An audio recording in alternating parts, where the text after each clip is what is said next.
Good evening everyone. सो आज हमारा एक नया टॉपिक स्टार्ट होने वाला है, अंडरस्टैंडिंग आरपीडब्ल्यूडी एक्ट। बेसिकली आज की जो क्लास है वो आरपीडब्ल्यूडी एक्ट को लेकर रहेगी। ये एक्ट जो है वो 2016 में आया था और ये एक्ट इतना ज़्यादा इम्पॉर्टेंट है क्योंकि इस एक्ट के थ्रू ही बहुत सारी नई डिसेबिलिटीज़ जो हैं उन्हें ऐड किया गया था। ठीक है, तो पहले पुराने जो आरपीडब्ल्यूडी एक्ट था 1995 वाला, उसमें मेजर 7 डिसेबिलिटीज़ ही थी, बट आरपीडब्ल्यूडी एक्ट के अंदर टोटल मिलाकर 21 डिसेबिलिटीज़ हैं जिनके बारे में हम आज इस क्लास में पढ़ने वाले हैं। So without any further delay let's move. Agenda क्या क्या होगा, आज हम इसमें क्या क्या कवर करने वाले हैं वो चीज़ देखेंगे एक बार। इसमें सबसे पहले क्या चीज़ होगी, एक तो ये है हमारा इंट्रोडक्शन वाला जो पार्ट है, ठीक है। फिर इंट्रोडक्शन एंड बैकग्राउंड, की provisions, rights, implementation and practical strategies जो भी इस एक्ट में होगी वो सारी चीज़ें हमें आज देखनी है। सो चल लेते हैं अकबर, ये तीनों ही चीज़ें इस वाली वीडियो आज हमारी कवर होने वाली है। Let's move further. Introduction and background. Okay, so ये हमारी आज की पहली स्लाइड है जो इम्पॉर्टेंट है, जिसके बारे में हम पढ़ने वाले हैं आज, इन द सेंस आज कवर करेंगे इसमें। RPWD act 2060 introduction. What is the act is? India's main disability right law enacted in 2016। ये जो एक्ट है ये कब आया था? ये 2016 में आया था। डायरेक्ट क्वेश्चन पूछा जाता है एग्जाम्स में, डेट ईयर याद रख लो, 2016 में आया था ये। और इस एक्ट ने किसको रिप्लेस किया था? 1995 वाले PWD एक्ट को, पर्सन विद डिसेबिलिटी एक्ट को इसने एक तरह से चेंज किया था या फिर रिप्लेस कर दिया था। Aligned with UNCRPD to uphold dignity and equal participation। अब देखो UNCRPD सॉरी, ये एक इसकी फुल फॉर्म आप लोगों को डेफिनेटली पता होगी अगर आपने अपने कॉलेज वगैरह की बुक्स में देखा होगा। United nation convention on the right of person with, ये एक landmark legally binding international human rights body है जो प्रोटेक्ट करती है किसके लिए? जो डिसेबल बच्चे होते हैं उनके लिए काम करती है। ये एक जनरल असेंबली हुई थी 2006 में जब इसको बनाया गया था, और इसके थ्रू यानी कि इसकी कुछ गाइडलाइंस हैं जिसको हमारा आरपीडब्ल्यूडी एक्ट फॉलो करता है। ठीक है, why educator must know it. अब ये बताओ कि आरपीडब्ल्यूडी एक्ट जो है वो इतना इम्पॉर्टेंट क्यों है और एजुकेटर्स जो है उनको इसके बारे में क्यों पता होना चाहिए?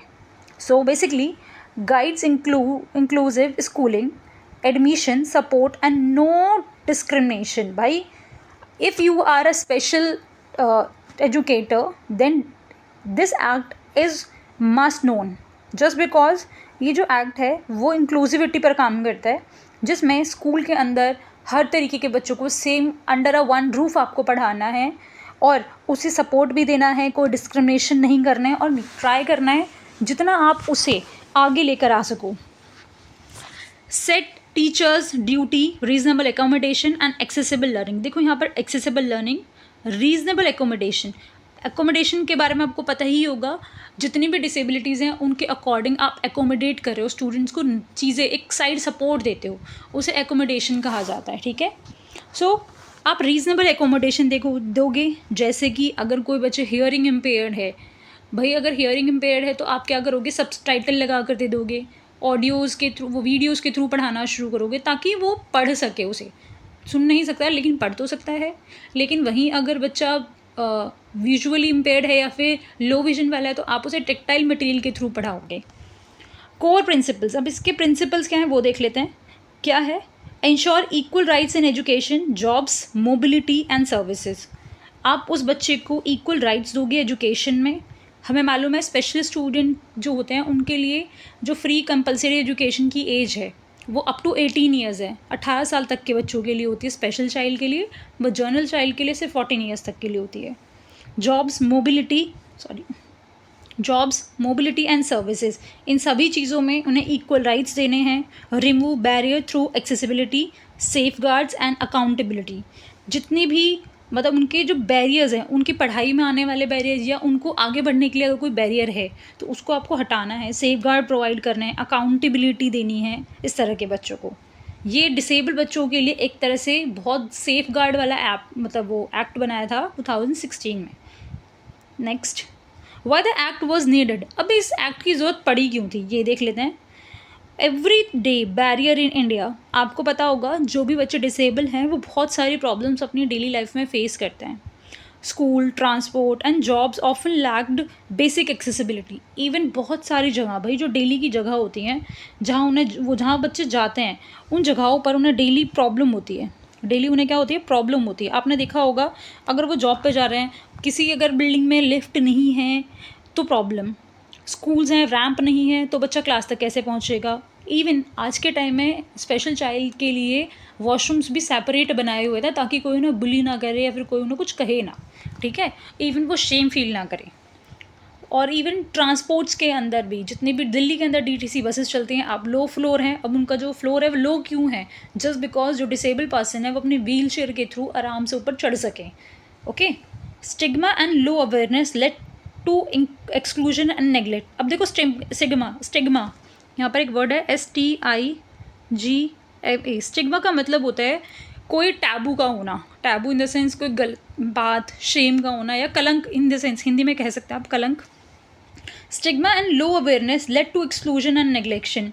अब ये देखो, स्टिग्मा यानी कि लोगों के दिमाग में जो इमेज बनी हुई है डिसेबल बच्चों को लेकर, उसकी वजह से और लो अवेयरनेस की वजह से इस तरह के जो बच्चे हैं वो एक्सक्लूड हो जाते हैं मेन स्ट्रीम से और इन्हें नेग्लेक्ट कर दिया जाता है. नेग्लेक्ट मतलब सोसाइटी के जो लोग हैं इन्हें बहुत गलत तरीके से या बहुत डिस्क्रिमिनेशन वाले तरीके से देखते हैं इन्हें. Gaps in earlier laws.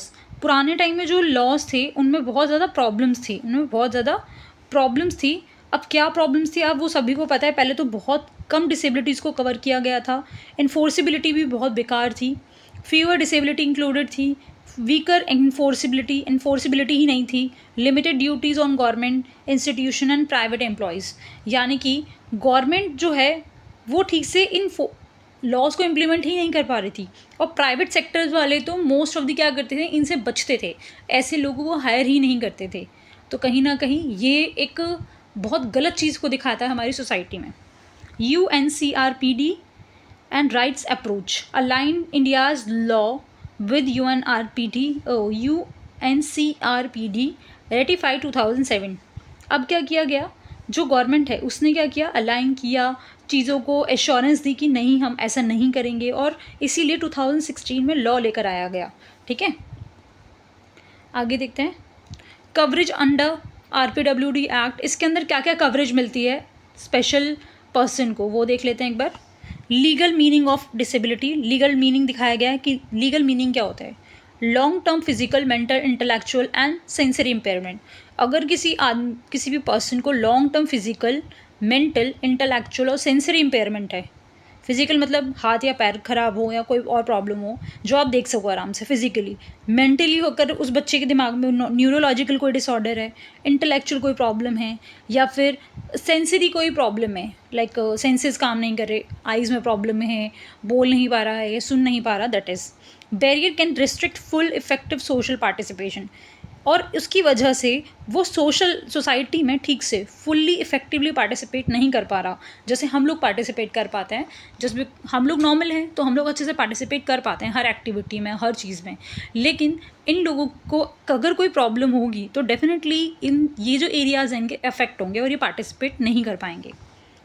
Who qualify for the protection. अब एक चीज़ समझो कि कौन लोग डिसेबल कहलाते हैं, यानी कि उनको एक कार्ड इशू होता है, यूनिक आइडेंटिटी कार्ड, एक UDID, I think unique disability ID card ये होता है. इशू होता है इन लोगों को जिनको 40% से ज़्यादा की डिसेबिलिटी हो. 40% ज़्यादा की एक डिसेबिलिटी का एक क्राइटेरिया बनाया हुआ है.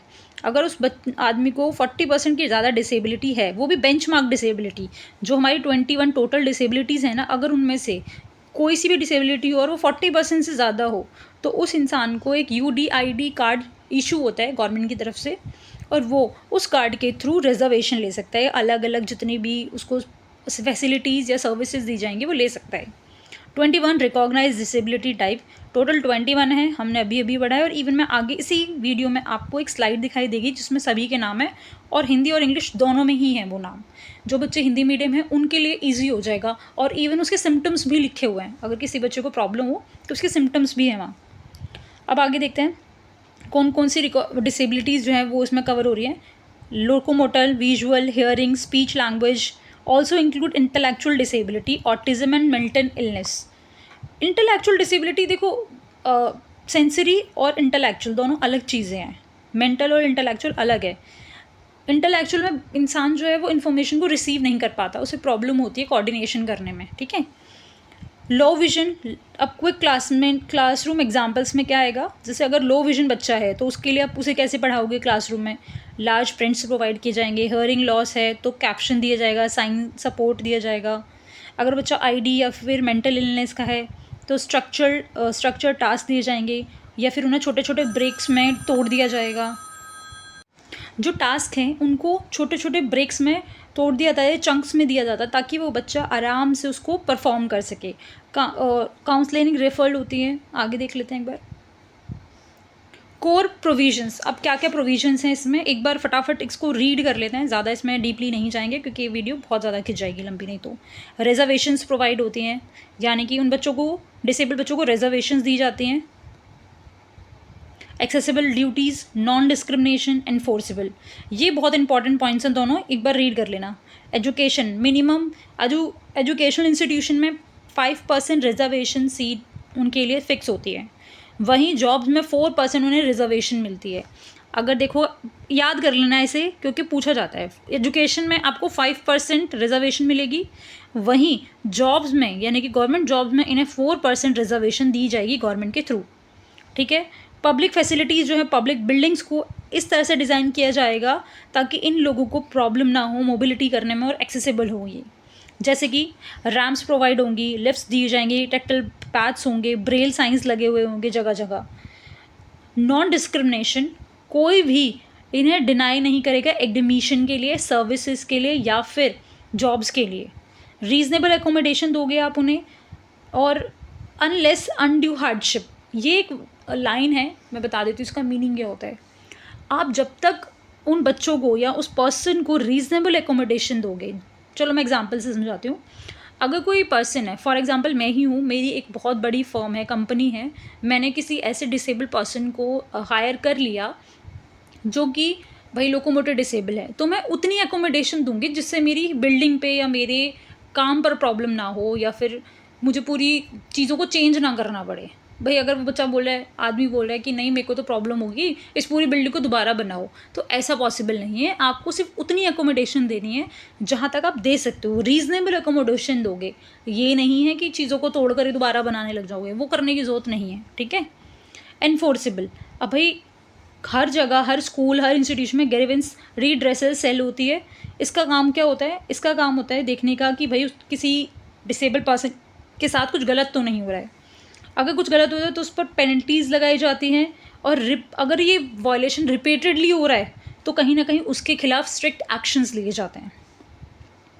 देखो ये वाली पिक्चर है, आई थिंक आज की वीडियो काफ़ी लंबी जाने वाली है, लेकिन फिर भी ये वीडियो काफ़ी यूज़फुल है। अगर आपने इस वीडियो को कर लिया, इसके बाद आपको कभी भी RPWD एक्ट पढ़ने की ज़रूरत नहीं पड़ेगी। देखो यहाँ पर हिंदी, यहाँ पर इंग्लिश में लिखा हुआ है और यहाँ पर हिंदी में दिया हुआ है।